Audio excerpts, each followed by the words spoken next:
fall now, and we're glad that summer is over. We've made some progress on our house, and that feels good. We can go out on the patio now. Thank you for your prayers out there. I also want to thank you people for watching our messages on YouTube. Discover the Word with Dr. Jim on YouTube and on discovertheword.com, and they're all tied together there. And discoverthewordwithdrjim.com also. And if you would please, if you go to YouTube, please subscribe to YouTube, because we need the subscribers. It makes us, gives us a little bit more press there and advertisement when you do that. And maybe even we've met all the requirements of YouTube to make money on there. We're getting a lot of advertisements and everything there, but we need more subscribers. And it will help support the church here and the ministry, because we have to buy a lot of things, CDs and DVDs. We're not all the way up to par like other people are with all this totally 100% digital. For one thing, I don't know how to do it. That's the main reason. I can do well with what I'm doing. Anyway, please pray for us, help support us with that also, and please subscribe to YouTube and even to sermonaudio.com/DTW. Now we're going into a very, very exciting part of the book of Exodus. Moses has been approached by God, Jehovah, in a burning bush. And what kind of bush was that? Blackberry. A blackberry or wild raspberry bush. Up on Mount Sinai, at St. Catherine's up there, they have wild raspberry or blackberry bushes, and they say that's the one that Moses saw, which probably isn't true, but anyway, that's what it was. It wasn't a thorn bush like the crowns of thorns that he had. I was told that when I went over there in the Middle East, that was the same bush, but looking at the Hebrew, I know better now. The Hebrew and the Greek really straightens out a lot of your theology and guesswork, because it's pretty straight. Moses, at the burning bush, kept telling God, I can't, I can't, I can't. Remember that? Mm-hmm. I can't, I can't. Excuses, excuses, excuses. God was just absolutely, he said, Moses, he said, I can't speak well. Now, possibly Moses had a problem with his mouth, because when he was young, according to the book of Jasher, he put a coal of fire in his mouth and burned his lips and his tongue and the roof of his mouth, to where he might have been some speech impediment of some kind. But for 40 years he had been in Egypt, in the upper echelon of the ruling class. And evidently he communicated enough there to do what he needed to do. But when God asked him to go and take my people out and speak to my people, he said, I can't do it. I can't, I can't, I can't. Every time he'd say something, I can't, I can't, I can't. And God, right there in the presence of Moses, God was here in the burning bush. And Moses was right here. And God finally got exasperated with Moses. He said, who made man and who made man's mouth? Don't you think that I can make you talk? You think I can? Well, then Moses said what to him? Well, Lord, you know what? Ever since you started talking to me, and right now, I haven't got any better at all. I haven't got one bit better. Since you called me, since you talked to me, I'm still having this problem. And God said, listen, Moses, I'll tell you what I'm going to do. Since you don't want to do this, you say you can't do this, which you can do. Aaron is already on his way to meet you, your brother Aaron. Remember, their mother, Jochebed, she had 3 children. And how old was Jochebed when she got married? How old was Jochebed when she got married, Moses' mother? 126. 126 years old. She was her husband's aunt, her husband's father's sister. Now, she was old. So here is a miraculous, 3 miraculous births there. God is working miracles there. And So he's got Miriam, which is in Egypt. He's got Aaron, which now God has called an Aaron to go meet Moses, or Moshe. What does Moses mean? To draw out. To draw out or to rescue. Okay? And Aaron means light. Now God told Moses, he said, I'll tell you what I'm going to do. You're going to be to Aaron a God. You're going to be like God to Aaron, and Aaron is going to be like a prophet to the people. So you tell him what to do and he will do it. Okay? You don't have to speak directly to them. You just tell Aaron what to do and he will do it. And I'll empower him to do it. Now later on we're going to be very disappointed with Aaron, because Aaron does some pretty stupid things. By the way, what was Aaron's occupation? What did he do for a living? A goldsmith? He was a goldsmith. A gold and silversmith. Now let's go on here. Aaron is coming, he said in verse number 14. And he can speak. Aaron can talk, can he? All right, behold also that he is going to go to meet you. He's going to encounter you. And he shall send, and he will rejoice in his heart. Verse number 15 now. Vaidebarta is how it starts. And you shall speak unto him, and he shall set or place the words in his mouth. You will put the words in his mouth. What are you supposed to say? You're going to place the words in his mouth. Hadavarim. And in his mouth, be, fio, and wa'anoki, and I shall become with your mouth. I will be with your mouth, Moses. You'll be able to talk plain to your brother. You won't have to worry about it at all. I'm going to be with your mouth. And I'll be with his mouth. And I shall teach you what you shall do. And the word there, you shall do, there is ta'asum. And that word means that you shall do and keep on doing it. You're going to keep on doing this. And he shall speak for you unto the people. Ha'am. Now the word ha'am there is ha, the people, Now people means more than just that. The word means family. It means your whole tribe. All the 12 tribes of Israel were down in Egypt, and you're going to speak to all of these, my people. The word aham there means my people that I'm related to. And he shall become for you, for a mouth, he shall become your mouth, and you shall become for him God. You shall become a God to him. I'm going to speak to you, and you speak as if I say these words. Now we know that Moses wrote some books in the Bible. How many books in the Bible did Moses write? How many books did Moses write? 39. Huh? Was it 39? No. Well, 5. 5. He wrote 5 books. Genesis, Exodus, Leviticus, Numbers, and Deuteronomy. He wrote 5 books. That's called the Pentateuch. It's also called the Law. And he wrote these 5 books, and he wrote these 5 books by inspiration. And so God, it's just like God speaking them, but he put it down in his own words. Now verse number 17. And the staff. Remember about the staff. What about the staff now? Let's go back and look at the staff. And the staff that you shall take with you. Let's look and... Mary, you remember about that staff? Yeah. Sharon? That staff was a staff, according to the book of Jasher, that God held in his hand when he reconstructed and created the world. And on top of that staff was a what? A sapphire stone. Okay? And then we find out that it was passed down from Aaron had it, and it passed all the way down.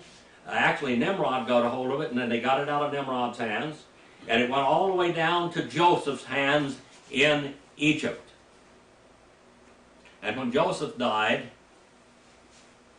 it was passed on down, and Jeter or Jethro, remember him? Jeter or Jethro, that was Moses' father-in-law, got the rod. And then Jethro took it and put it out in his garden. He put this rod out in his garden. And remember the legend that come from that? The sword in the stone. You ever hear about that, Larry, the sword in the stone? That's where the sword was put in a stone and no one could draw it out except the man that was supposed to have it. And that's the way it was down there. This is probably the origin of that. When Jethro put that staff in his garden, no one could take it out. No one could pull it up. It was like roots in the ground. And of course it was an almond limb, wasn't it? From an almond tree. Almond. Yeah, it was an almond. Well, anyway, it was like it had great roots in the ground there. Nobody could pull it out. When Moses come by there, he looked at that and he pulls it right out of the ground. And Jethro said, "This is the man." This is the man. Now, according to legend in the book of Jasher, when Moses first came in to the land where Jethro was, that Jethro put him in prison. And that his daughter kept him alive. She was in love with him, and she kept him alive all this time. Well, whether that happened or not, it doesn't say anything about that in the Bible at all. But Moses ended up with this rod, which is a very famous rod, which has God's name on it. And he said, "The staff, or the rod, the one that you have in your hand, you shall take. And you shall keep on taking it wherever you go." It was this tikah in the Hebrew, and that second person masculine and singular, cal imperfect. You shall keep on taking this rod in your hand. Biyadika. Asher ta'aseh bo. Et ha'atath. It will take it in your hand, which you shall do by it, or in it, in the power of that rod. Now the power was in the rod. I want you to understand that God put the power in this rod to do this. You see some of the movies they have out, that the sword was passed down, and even through the Greek armies and whatever, the swords were legendary swords, because the great kings had used them. And if you were inherited this sword, you were going to be great also. And with it came the power of those powerful warriors before. And so with this staff, the power of God was in the staff. Now, it doesn't tell you that in the Bible, but it tells you that in Hebrew, in the Hebrew Bible. It's not translated over. It said, "By him, by the staff, you shall do great miracles and signs by this staff." And Jasher 67:41 and 77:39 through 51 and 79:1 tells you about the power of the staff. Okay? Is this pretty neat? Pretty neat stuff. Vayelek Moshe, Vayashav. And he went and he walked Moses, and he returned unto Jethro, his father-in-law now, Jethro. Remember, Jethro had a lot of names, didn't he? A lot of names. And his father-in-law, and he said to him, and he kept on telling Jethro about the whole story. It's in the imperfect case, while consecutive imperfect it is. Third person masculine singular, while consecutive imperfect. He kept on talking to him, he kept on telling him, and that word comes from amer, the root of it. To him, "Let me go, let me walk away, please." Nah. Nah is please in Hebrew. Nah. Say nah. Nah. No. Nah. That means please. "And I will return unto my brothers." Now remember, Jethro's name, Jether, Ru, and Ruel. These are all the names that he was known by. And he tells, "I'm going to return to my brothers who are in Egypt, And I shall see whether they still are alive. I will see whether they still are alive. And he said, Jethro, to Moses, you go. Now, he tells him you go, and you go in the original language is imperative. You do it. Go do it right now. God's told you to do this, you better do what God told you to do. Okay? You go and you walk in peace. Li shalom. In agreement. The word shalom is by the way, it's shalom, shalom. It is in Hebrew and Aramaic, basically the same word. They all say shalom or shalem to you. Agreement? Peace. That's a greeting, peace. Oh. But you can't have peace with God or peace with other men until you have what? Sharon? You have to have agreement. Yeah. You have to have an agreement. You have to have an agreement before you can have peace. In America today, we don't have any agreement, do we? We have a total divided nation. It is another civil war, basically. It hasn't come to, well, the Democrats brought violence for the last 3 years. If a Republican would get up and do violence like they had Black Lives Matter or Antifa or something, they would have a wall like Clifton fit. Look at the few moments there at the Capitol on January 6th. Look how they drug that out. There's no agreement. They call Trump's followers Nazis and Trump Hitler. The Hitler and the Nazis are the Democrats, not the Republicans. Look what they're doing. Violent. You only believe one way or you're in trouble. If you don't think like we think, you are a criminal. Now let's go on and see here. This was going on down in Egypt too. And he said, Jehovah unto Moses. Now Moses is said here, when Jehovah talked to Moses, he kept on talking to him. Continuous, imperfect tense. Third person, imaginative, singular, cal, wow, consecutive, imperfect.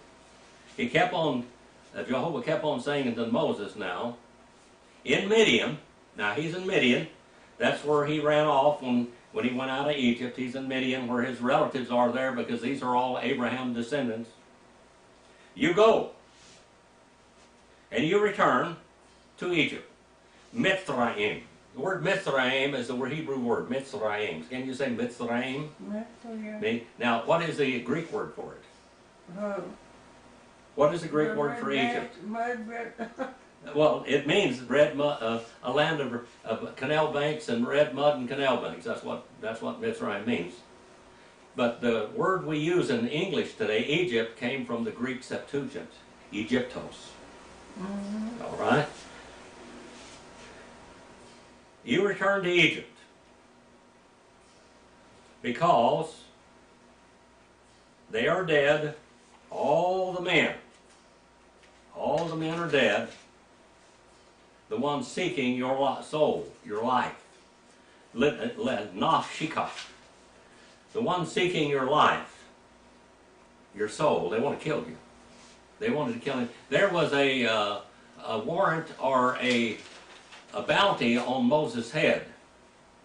Anybody found him, killed him, dead or alive, like the old movies on television, dead or alive warning poster. There was a dead or alive warning poster on Moses in Egypt. Vayikah Moshe et Ishto.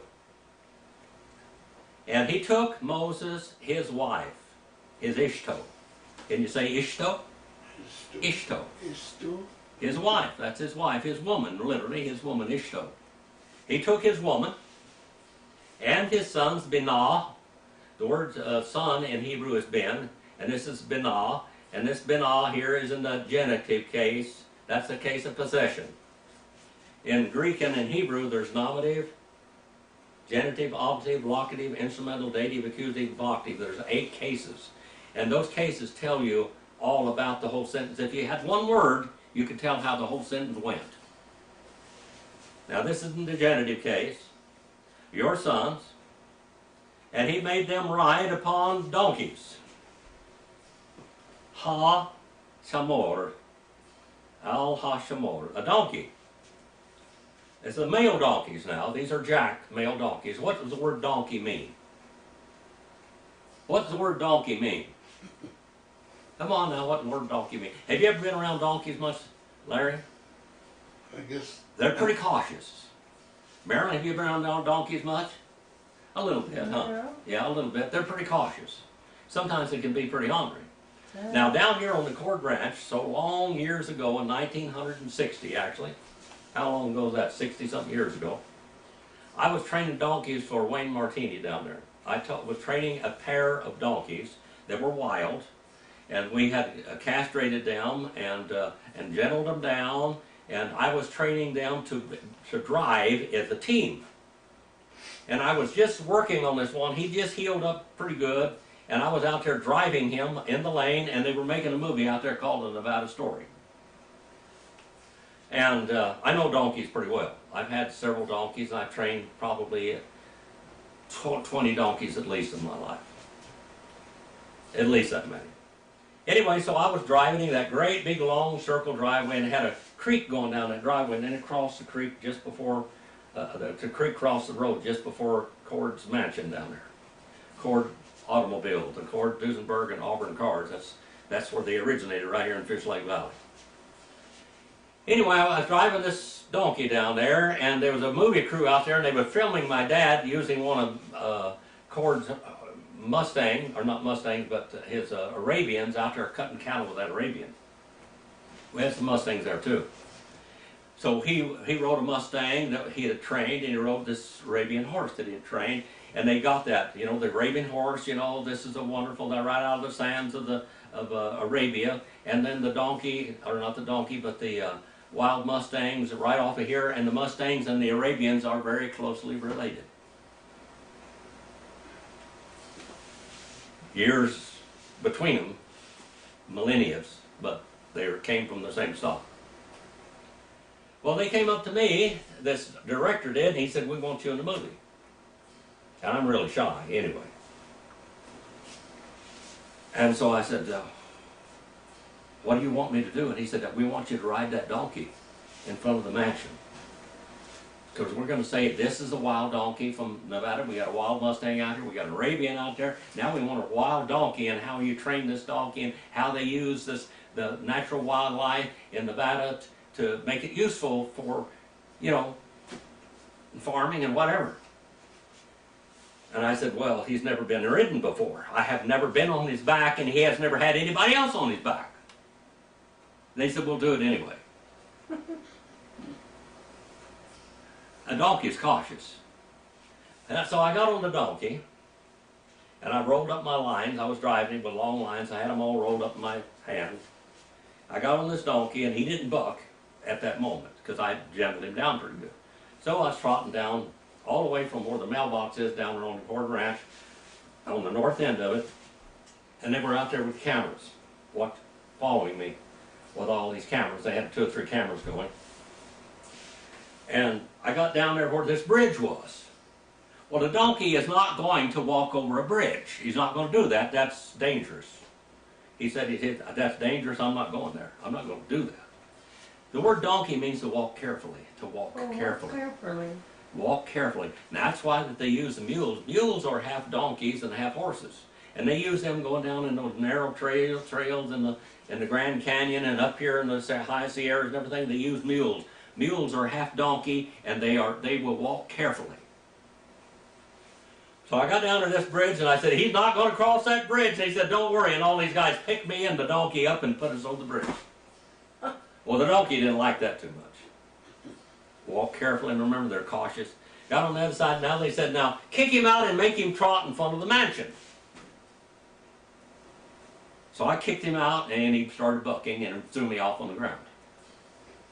I dusted myself back off flat on my back. I dusted myself back up, got on the donkey, and trotted him across in front of that, and they finally got a take of it.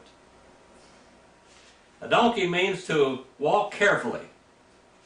So now Moses puts his sons on donkeys, male donkeys. And he returned to the land of Mithraim, the land of red mud and canal banks. Wayekak. And he took and kept on taking Moses the staff. Remember, where's the power? Where's the power? Yes, sir. God has put the power in the staff. This is his tool. Now you can go down here and you can buy Milwaukee's, and you can buy all kinds of real good power tools. Now, and you got batteries in them. And you see me out there with my tools working on things, and you just put another battery in it, charge the battery up. Well, this staff, in that staff was the power to do all the miracles in Egypt. But the staff was not holy, but God that was holy put the power in that staff. And he took the staff and kept on taking the staff. The staff belonging to Elohim, Ha-Elohim, the staff of God, the staff of God, in his hand. He took the staff of God in his hand. Vayomer hadabar el Moshe balikita, lashun mitzrayimah, riah kal ham mofitim asher samti Yodika. And he said and kept on saying, Jehovah unto Moshe, or Moses, in your going, or as you're going and as you're walking, as you're to go and walk, and you return to Egypt, see that all of the wonders which I have put in your hand, the wonders, the miracles were in the staff, in his hand. He's going to have this, he's going to have the power. This is his tool that he's going to do all the miracles in Egypt are in his hand. Moses, you've got your Milwaukee tool in your hand.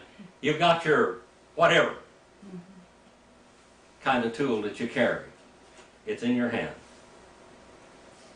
And you shall perform them before the face of Pharaoh. And I shall harden and make strong his heart, and not he shall send you away my people. He shall not send away my people. This is quite a story, isn't it? Our Father, we thank you for your word as we looked at it, and the power that you gave Moses to do these great miracles. And Father, when we preach your word today, we do great miracles. We don't have the gift of healing and things like that today, but Father, your word just does some tremendous things in bad people's hearts and good people's hearts also. You touch people's hearts, you lead them to you, they come to you, they ask you to forgive them and save their souls, and they give them the strength to walk through the life, through the many obstacles that we have. As Moses walked in the wilderness and through the wilderness and into the clutches of Pharaoh, we have done in this world today in many ways. Father, thank you for your word, and please be with us as it goes out throughout the world. In Jesus' name I pray.